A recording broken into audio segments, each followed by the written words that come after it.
കയർ മേഖലയ്ക്ക് ഒരു പ്രത്യേക വകുപ്പ് തന്നെ കേരള മന്ത്രിസഭയിലുണ്ട്. കയർ വകുപ്പ്. അത്രയും പ്രാധാന്യത്തോടെയാണ് ഗവൺമെൻറ് കയർ മേഖലയെ നോക്കിക്കണ്ടത്. അതിലെ തൊഴിലാളികളുടെ കഷ്ടപ്പാടും അവരുടെ ജീവിത പ്രശ്നങ്ങളും പരിഗണിച്ചുകൊണ്ടാണ് ഗവൺമെൻറ് അത്തരമൊരു തീരുമാനമെടുത്തത്. മറ്റ് തൊഴിലാളികളെപ്പോലെ ഉയർന്ന വേതനം കിട്ടാനോ ആനുകൂല്യങ്ങൾ കിട്ടാനോ അതിനൊരു വഴിയില്ല. കാരണം അവർ സൃഷ്ടിക്കുന്ന വരുമാനം, അവർ ജോലി ചെയ്തുണ്ടാക്കുന്ന ഈ കയർ ഉൽപ്പന്നങ്ങൾ വിൽക്കുമ്പോൾ കിട്ടുന്ന വരുമാനത്തിൽ നിന്ന് അതിൻ്റെ മൂലധന ചെലവ് കഴിഞ്ഞാൽ പിന്നെ വളരെ കുറച്ചേ ഉണ്ടാവുള്ളൂ മിച്ചം. അതുകൊണ്ട് അവരെ സംരക്ഷിക്കുന്നതിന് വേണ്ടി ഗവൺമെൻറ് കയർ കോർപ്പറേഷൻ എന്ന് പറയുന്ന സ്ഥാപനം ഉണ്ടാക്കി, കയർ ബോർഡ് എന്ന് പറയുന്ന ഒരു പൊതുമേഖലാ സ്ഥാപനം ഉണ്ടാക്കി, ഫോം മാറ്റിങ്സ് എന്ന് പറയുന്ന ഒരു കമ്പനി രൂപീകരിച്ചു കയർ ഉൽപ്പന്നങ്ങൾ കൊണ്ടുള്ള മെത്തകളൊക്കെ ഉണ്ടാക്കാൻ. റബ്ബറും കയറും കൂടി കൂട്ടിച്ചേർത്ത് ഒരു മിക്സ് ചെയ്ത് ആധുനിക സാങ്കേതിക വിദ്യ ഉപയോഗിച്ച് കയർ മാറ്റുകൾ ഉണ്ടാക്കാൻ തുടങ്ങി. ഇങ്ങനെ വൈവിധ്യങ്ങളായ ഉൽപ്പന്നങ്ങൾ സംസ്ഥാനത്തിൻ്റെ പല ഭാഗത്തും, പ്രത്യേകിച്ച് ആലപ്പുഴ ജില്ലയിലും ചിറയൻകീഴ് താലൂക്കിലൊക്കെയാണ് അത് വ്യാപിച്ചു വന്നത്. കായൽ തീരത്താണ് ഈ തൊഴിൽ വ്യാപിച്ചു വന്നത്. എന്നാലും ഒരാണ്ടിൽ 365 ദിവസം ഉള്ളതിൽ 200 ദിവസമെങ്കിലും ജോലി നൽകാൻ കഴിയാറില്ല. അത്രയും തൊണ്ട് കിട്ടാനില്ല. തൊണ്ട് ഓരോ പറമ്പിലുമുള്ള തൊണ്ട് ശേഖരിക്കണം. അതിനൊന്നും പോകാൻ ഒരൊറ്റ കുട്ടി ഇന്ന് തയ്യാറല്ല. കുഞ്ഞുങ്ങളൊക്കെ സ്കൂളിൽ പോവാം. നന്നായി പഠിക്കാൻ സൗകര്യമുള്ള നാടാണ് നമ്മുടേത്. പണ്ടത്തെ പോലല്ല. 50 കൊല്ലം മുമ്പത്തെ ഒരു കഥ നിങ്ങൾ നോക്കൂ. ഈ തിരുവനന്തപുരം നഗരത്തിൽ വന്നാൽ കിഴക്കേക്കോട്ടയിലോ അല്ലെങ്കിൽ അപ്പുറത്തോ ഒക്കെ പോയി കഴിഞ്ഞാൽ, തമ്പാനൂരോ പോയി കഴിഞ്ഞാൽ ടാക്സി ബസ് സ്റ്റാൻഡുകളിലൊക്കെ ധാരാളം കുട്ടികൾ വാഹനങ്ങൾക്ക് ചുറ്റും, വാഹനങ്ങൾ തുടയ്ക്കാനും ക്ലീൻ ചെയ്യാനും ഓട്ടോറിക്ഷയുടെ സൈഡിൽ പിടിച്ചും ജീപ്പിൻ്റെ പിന്നിൽ പിടിച്ചുമൊക്കെ എന്തെങ്കിലും ജോലികൾ ചെയ്ത് നടക്കുന്നവരുണ്ടായിരുന്നു. ഹോട്ടലുകളിൽ മേശ തുടയ്ക്കാനും ഗ്ലാസ് കഴുകാനുമൊക്കെ കൊച്ചു കുട്ടികൾ ജോലിക്കുണ്ടായിരുന്നു. അവർക്കൊരു ചെറിയ കൂലി, ചിലപ്പോൾ ഭക്ഷണം കൊടുത്താൽ മതി. ഇത്ര ദാരിദ്ര്യമുള്ള കുടുംബത്താണെന്നുണ്ട്. ഇന്ന് അതുപോലുള്ള തൊഴിലിൽ ഏർപ്പെടുന്ന ഒരു കുട്ടിയെ ഈ തിരുവനന്തപുരം ജില്ലയിൽ എവിടെയെങ്കിലും നിങ്ങൾ കാണും? ജീപ്പിൻ്റെ പുറകിൽ തൂങ്ങിപ്പിടിച്ച് നിന്ന് 5-10 കൊല്ലം ഓടിയാൽ ആ ഡ്രൈവർ സ്റ്റിയറിംഗ് വീലൊന്ന് പിടിക്കാൻ അവസരം കൊടുത്ത് ക്ലീനർ, പിന്നെ ഡ്രൈവറായി.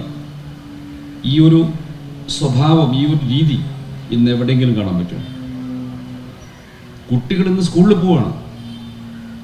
5 വയസ്സ് പൂർത്തിയാകുന്ന മുഴുവൻ കുഞ്ഞുങ്ങളും സ്കൂളിൽ പോകുന്ന, സ്കൂളിൽ പഠിക്കാൻ പോകുന്ന, പഠിക്കാൻ അവസരം കിട്ടുന്ന ഇന്ത്യയിലെ ഒരേ ഒരു സംസ്ഥാനമാണ് കേരളം. ഈ പരിവർത്തനം കേരളത്തിൽ ഉണ്ടാക്കാൻ ത്യാഗപൂർണമായ സമരങ്ങൾക്ക് നേതൃത്വം കൊടുത്ത നേതാക്കളിൽ ഒരാളാണ് സഖാവ് ആനന്ദൻ. മറ്റൊട്ടേറെ നേതാക്കന്മാരുണ്ട്, എല്ലാവരുടെയും പേര് ഞാൻ പറയുന്നില്ല. 3 വയസ്സായാൽ കൊച്ചു കുഞ്ഞുങ്ങളെ സംരക്ഷിക്കാൻ അംഗനവാടികൾ ഗവൺമെൻറ്റിൻ്റെ നേതൃത്വത്തിൽ, അവിടെ കുഞ്ഞുങ്ങൾക്ക് ഭക്ഷണം, അംഗനവാടി ടീച്ചർ ആയ അവർക്ക് പരിചരണം, ആ പ്രായത്തിൽ ആ കുഞ്ഞുങ്ങളെ അഭ്യസിപ്പിക്കാവുന്ന ചെറിയ പാട്ട്, കഥകൾ, കളികളൊക്കെ പഠിപ്പിച്ച് അമ്മമാർ ജോലിക്ക് പോകുമ്പോൾ അവർക്ക് ഈ കുഞ്ഞുങ്ങളുടെ സംരക്ഷണം ഇങ്ങനെ നടക്കുന്നുവെന്നൊരു ഉറപ്പ്. കിൻഡർ ഗാർട്ടനിലേക്കാനുള്ള പണം അവർക്കില്ല. LKG, UKG പോലുള്ള നഴ്സറികളിൽ, സ്വകാര്യ മേഖലയിലൊക്കെ വലിയ പണച്ചെലവുള്ള നഴ്സറികളാണ്. Lower kindergarten, upper kindergarten എന്നൊക്കെ പറയുന്ന, അതിലൊന്നും അയക്കാൻ വരുമാനമില്ലാത്ത ആയിരക്കണക്കിന് കുടുംബങ്ങളുണ്ട്. ആ കുഞ്ഞുങ്ങളെയാണ് അംഗനവാടികൾ സംരക്ഷിക്കുന്നത്. പഞ്ചായത്തുകളുടെ കീഴിൽ ഇൻ്റഗ്രേറ്റഡ് ചൈൽഡ് ഡെവലപ്മെൻറ്റ് സ്കീം എന്ന് പറയുന്ന കേന്ദ്ര പദ്ധതിയുടെ കീഴിൽ കുഞ്ഞുങ്ങൾക്ക് ആഹാരം കൊടുത്ത്, അവർക്ക് കളിക്കോപ്പുകൾ കൊടുത്ത് അവരെ സംരക്ഷിക്കുക. അവിടെ നിന്നാണ് 5 വയസ്സാവുമ്പോൾ സ്കൂളിലേക്ക് മാറുന്നത്. പണ്ടൊക്കെ സ്കൂളിൽ ചേർത്ത് കഴിഞ്ഞാൽ അല്പം വരുമാനമുള്ളവരാണെങ്കിൽ, സർക്കാർ ജീവനക്കാർ, നല്ല വരുമാനം കിട്ടുന്ന തൊഴിലാളികൾ, ഇവരുടെയൊക്കെ മക്കളെയൊക്കെ, അവർ ഇടത്തരം വരുമാനം കിട്ടുന്ന ബിസിനസ്സുകാർ, കച്ചവടക്കാരവരൊക്കെ കുട്ടികൾക്ക് നല്ല വിദ്യാഭ്യാസം നൽകാൻ സ്വകാര്യ സ്കൂളുകളെയാണ് തിരഞ്ഞെടുക്കുക. അൺഎയ്ഡഡ് വിദ്യാലയങ്ങൾ, ഫീസും സംഭാവനയും കൊടുത്താൽ മാത്രം കുട്ടികളെ പ്രവേശിപ്പിക്കുന്ന വൻകിട സ്കൂളുകൾ, നല്ല മതിൽക്കെട്ടും നല്ല കെട്ടിടവും വലിയ ഗേറ്റും ആ ഗേറ്റിന് മുമ്പിൽ പാറാവുകാരനായ വാച്ച്മാൻ കണ്ടാൽ തന്നെ അതിനൊരു ഗാംഭീര്യമുണ്ട്. ആ സ്കൂളുകൾ, അവിടേക്ക് കുഞ്ഞുങ്ങളെ കൊണ്ടുപോകാൻ സ്കൂൾ ബസ്സുകൾ, യൂണിഫോം അണിഞ്ഞ മക്കൾ ആ ബസ്സിൽ കയറി പോകുന്ന കാണുമ്പോൾ തന്നെ ഒരു ചന്തമാണ്. ദരിദ്രരുടെ മക്കൾ 4 കാല് തികച്ചുള്ള ബെഞ്ചുകൾ വളരെ കുറവായ ക്ലാസ് മുറികളിലാണ് അക്കാലത്ത് LP സ്കൂളിൽ പോയിക്കൊണ്ടിരുന്നത്.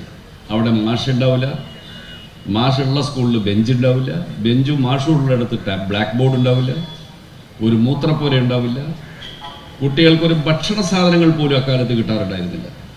നമ്മളൊക്കെ പഠിച്ചിരുന്നൊരു കാലം ഓർമ്മയുണ്ടല്ലോ. ഇന്നത്തെ കേരളം എവിടെ എത്തി?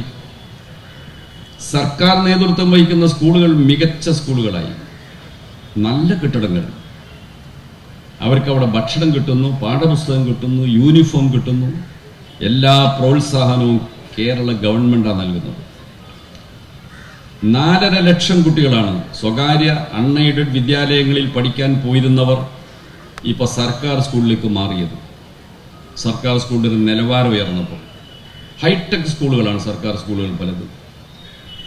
ആധുനിക സാങ്കേതികവിദ്യ ഉപയോഗിച്ച് പഠിക്കാനുള്ള സൗകര്യങ്ങൾ സർക്കാരിൻ്റെ ചെലവിൽ സർക്കാർ സ്കൂളുകളിൽ ഏർപ്പെടുത്തി കൊടുത്തു. ഏത് ദരിദ്രൻ്റെ കുട്ടികളെ നല്ല നിലയിൽ പഠിപ്പിക്കാൻ കേരള ഗവൺമെൻറ്റിൻ്റെ പരിശ്രമം കൊണ്ട് സാധിച്ചു.